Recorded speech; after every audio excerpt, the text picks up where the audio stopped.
Enseignement biblique. Introduction à la notion de virginité selon la Bible. Séance numéro 10. La désillusion du plaisir chez le garçon. Il y a une chose dont les filles sont ignorantes. Et je me dois de vous prévenir de cela, chère jeune fille. Et je me dois de vous dire pourquoi le mariage est important. Pourquoi tu as besoin d'être dans ce cadre-là pour te protéger ta vie. Parce qu'il y a une chose qui arrive chez le garçon et la Bible en parle et toi tu n'es pas au courant de cela. Il y a quelque chose qui arrive chez le garçon mais qui n'arrive pas chez la fille après le rapport physique. Et ça fait que beaucoup de garçons finissent par rejeter la fille. Alors pour ceux qui ne savent pas de quoi je parle, ouvrons dans le livre de 2 Samuel. 2 Samuel au verset 13. Je commence à lire au premier verset. 2 Samuel au chapitre 13 et je commence au premier verset. Après cela, voici ce qui arriva. Absalom, fils de David, avait une sœur qui était belle et qui s'appelait Tamar. Et Amnon, fils de David, l'aima.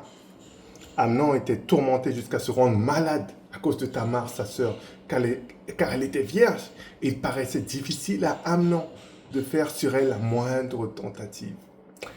J'ai déjà vu dans ces 2 premiers versets, vous voyez les filles, quand tu es vierge, quand tu marches bien, les garçons auront du respect pour toi, ils auront une difficulté à faire la moindre tentative parce que tu es une fille qui t'est préservée, tu es une fille avec l'honneur. Et ça, c'est important. Verset 3. Amnon avait un ami nommé Jonadab, fils de Shiméa, frère de David. Et Jonadab était un homme très habile. Il lui dit, pourquoi deviens-tu ainsi chaque matin plus maigre, toi fils de roi? Ne veux-tu pas me le dire? Amnon lui répondit, j'aime Tamar, sœur d'Absalom, mon frère. Jonadab lui dit, mets-toi au lit, fais le malade. Quand ton père viendra te voir, tu lui diras, permets à Tamar, ma sœur, de venir pour me donner à manger, qu'elle prépare un mets sous mes yeux, afin que je le voie et que je le prenne de sa main. Amnon se coucha et fit le malade. Le roi vint le voir, et Amnon lui dit au roi, je te prie que Tamar, ma sœur, vienne faire 2 gâteaux sous mes yeux, et que je les mange de sa main. Verset 7. David envoya dire à Tamar dans l'intérieur des appartements, va dans la maison d'Amnon, ton frère, et prépare-lui un mets. Tamar alla dans la maison d'Amnon, son frère, qui était couché. Elle prit de la pâte, la pétrit, prépara devant lui des gâteaux et les fit cuire. Prenant ensuite la poêle, elle les versa devant lui. Mais Amnon refusa de manger. Il dit, faites sortir tout le monde. Et tout le monde sortit de chez lui. Alors Amnon dit à Tamar, apporte le mets dans la chambre et que je le mange de ta main. Tamar prit les gâteaux qu'elle avait faits et les porta à Amnon, son frère, dans la chambre. Comme elle les lui présentait à manger, il la saisit et lui dit, viens, couche avec moi, ma sœur.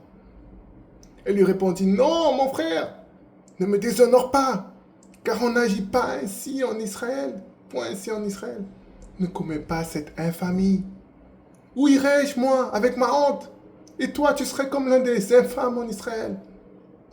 Maintenant, je te prie, par le roi, il ne s'opposera pas à ce que je sois avec toi. Mais il ne voulut pas l'écouter. Il lui fit violence, la déshonora et coucha avec elle. Puis Amnon eut pour elle une forte aversion, plus forte que n'avait été son amour, et lui dit, lève-toi, va-t'en. Elle lui répondit, n'augmente pas en me chassant le mal que tu m'as déjà fait. Il ne voulut point l'écouter, il ne voulut pas l'écouter. Et appelant le garçon qui le servait, il dit, qu'on éloigne de moi cette femme, et qu'on la mette dehors, et ferme la porte après elle. Elle avait une tunique de plusieurs couleurs, car c'était le vêtement que portaient les filles du roi, aussi longtemps qu'elles étaient vierges.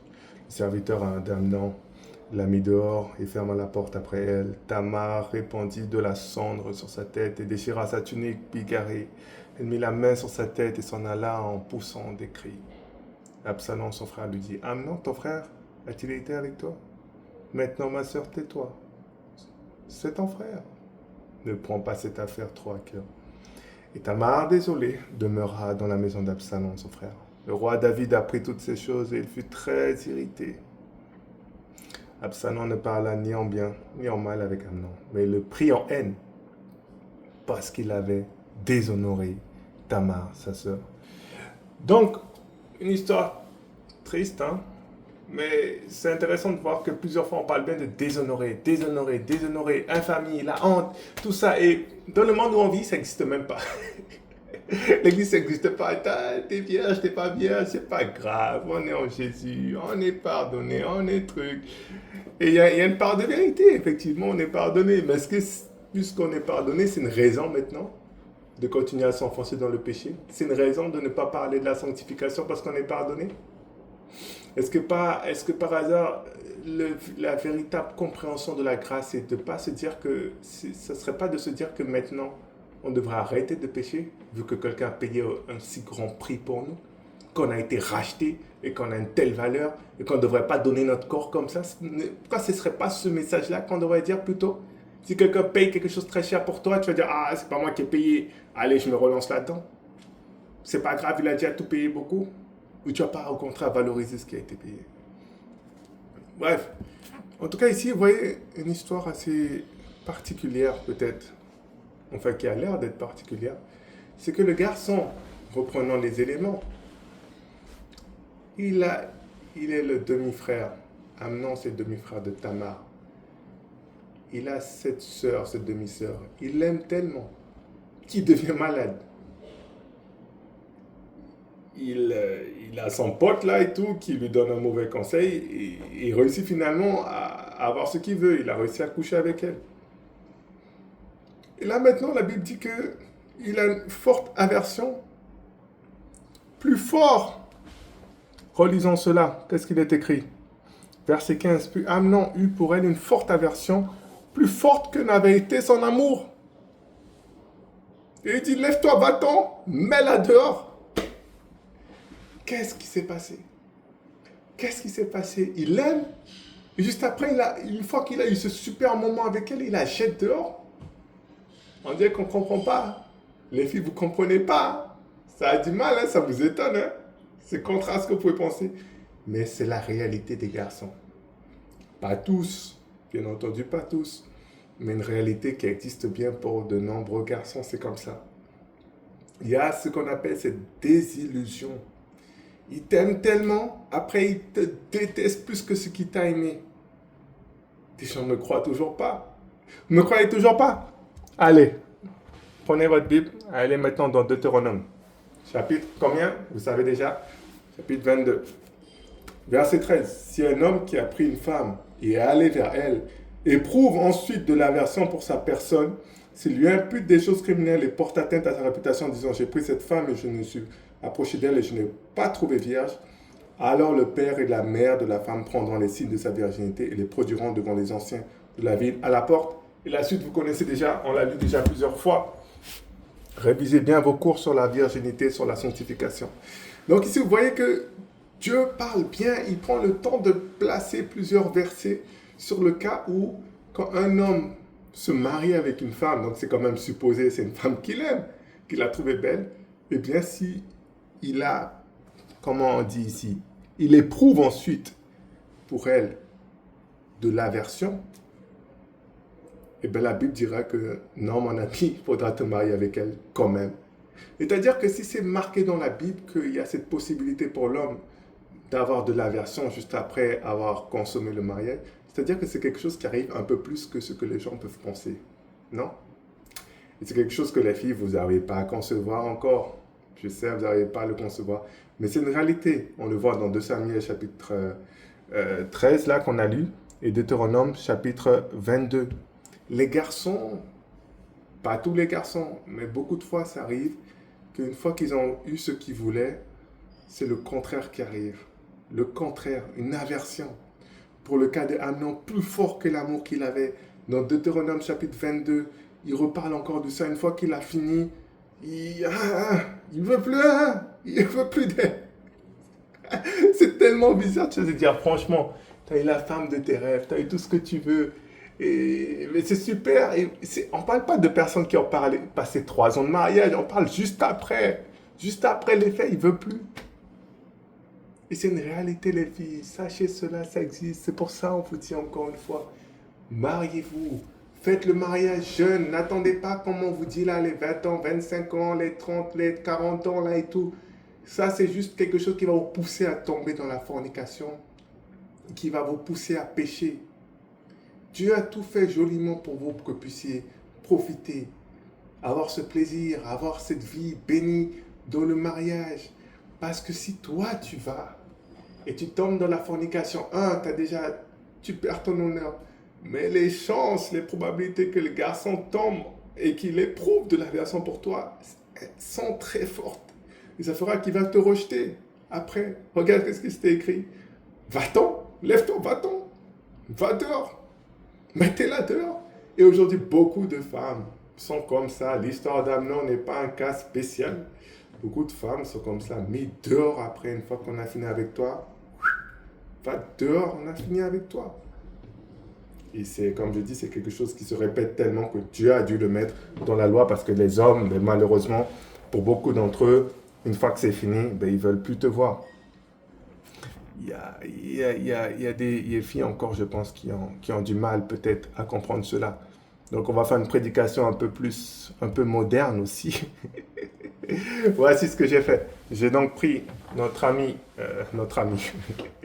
celui que les gens aiment bien utiliser, ChatGPT, et je lui ai demandé, est-ce que c'est vrai que beaucoup de garçons qui aiment beaucoup une fille, est-ce que c'est vrai, bon je reformule un peu mieux, est-ce que c'est vrai qu'un garçon qui aime beaucoup une fille, après avoir eu des relations physiques avec elle, peut la rejeter comme on jette un sale mouchoir? Je lui ai posé cette question-là. Comme ça, au moins, vous allez voir que voilà, ce n'est pas que la Bible que j'utilise. J'essaie de monter dans la nature, dans le monde. Et là, on va voir qu'est-ce que ChatGPT a répondu. Voici sa réponse. Ta question est très pertinente et profonde. Et oui, malheureusement, ce que tu décris arrive souvent, même si ce n'est pas une règle générale. Attention, c'est moi qui parle maintenant. Bien sûr, ce n'est pas une règle générale ce que je disais, mais ça arrive souvent. Et lui, il le confirme ici. Continuons. Ce comportement, aimé intensément, désiré fort, puis rejeté brutalement après la relation, peut s'expliquer psychologiquement, émotionnellement et culturellement. Voici pourquoi. 1. Chez certains garçons, l'amour était en réalité du désir. Avant la relation physique, ils croient aimer, mais ce qu'ils ressentent est surtout une forte attirance, un désir charnel. Quand ce désir est comblé, l'intérêt retombe et ils se rendent compte qu'ils ne cherchaient pas un lien profond, juste une satisfaction passagère. C'est pourquoi, après l'acte, ils peuvent ressentir du vide, de la honte, voire du rejet et le projeter sur la fille. Là, c'est ChatGPT qui parle. Le deuxième, et alors là, je ne suis pas biologiste, mais c'est quand même intéressant d'entendre un peu, à vous après de revérifier. Le deuxième point dira, le cerveau réagit différemment chez l'homme et chez la femme. Sur le plan biologique, pendant un rapport, la femme libère beaucoup d'ocytocine, l'hormone de l'attachement. Chez l'homme, la dopamine, plaisir, récompense, domine et chute brutalement après l'orgasme, ce qui peut créer un désintérêt immédiat. Ce contraste peut donner cette impression cruelle. La fille s'attache, le garçon se détache. Voilà, après continuer avec un troisième point et tout, mais bref. En tout cas, juste pour vous montrer que même une intelligence artificielle confirme les propos que je vous dis que, on avait déjà parlé de ça aussi, je disais que même dans le mariage, c'est même pas la peine même, sous-entendu quand tu as un bon père, hein, c'est même pas la peine de connaître la vie de la fille parce que la fille, elle aime directement. Alors que garçon, l'amour, c'est ça qu'on a besoin pour vraiment bâtir le couple. Et là, ici, il confirme bien que, comme on a pu lire là dans 2 Samuel chapitre 13, Deutéronome chapitre 22, que eh bien, ça arrive plusieurs fois, des garçons voient avec la fille après. Là, c'est comme si, je pense, il commence à avoir du dégoût pour elle. Il voit les défauts, il voit comment peut-être elle est grosse, les trucs qu'elle a sur son corps, les ci, les ça. Et là, il commence à tout voir. Alors qu'avant, c'était vraiment le paradis, le truc. Et c'est comme ça. Et c'est pour ça qu'il y a beaucoup de filles. Hein? Regarde autour de toi, là. Regarde à côté, ta voisine, l'autre côté, qui est à l'église. Regarde pourquoi le garçon n'est plus avec elle. C'est pour ça seulement. Tu as une histoire de la Bible qui raconte comment, je veux dire, le rapport physique s'est passé, quoi. Pour beaucoup, c'est comme ça. Le garçon a ce désintérêt. Et la fille s'attache, le garçon se détache. Voilà. Donc, les jeunes filles, toi qui m'écoutes, sois Aie une oreille attentive. Je sais que les choses brillent, mais on t'avertit, la sagesse crie maintenant. Si tu veux faire tes bêtises, tu peux faire, mais je te préviens ce qui va arriver. Mais aujourd'hui, la parole de Dieu te donne la solution. Le mariage en France, c'est possible à 18 ans même. Marie-toi le plus tôt possible. Ne tombe pas dans les pièges de l'ennemi. Ne cherche pas à suivre ce que le monde veut te dire, que non, il faut le boulot, il faut tout ça, il faut les études. C'est que des gens qui vont bien souvent te faire perdre la virginité, te faire perdre ton honneur et avoir une vie difficile. Aujourd'hui, Dieu veut te donner la vraie bénédiction. Et ça passe par garder l'honneur, se marier et élever des enfants. C'est là où tu seras la plus heureuse dans ta vie.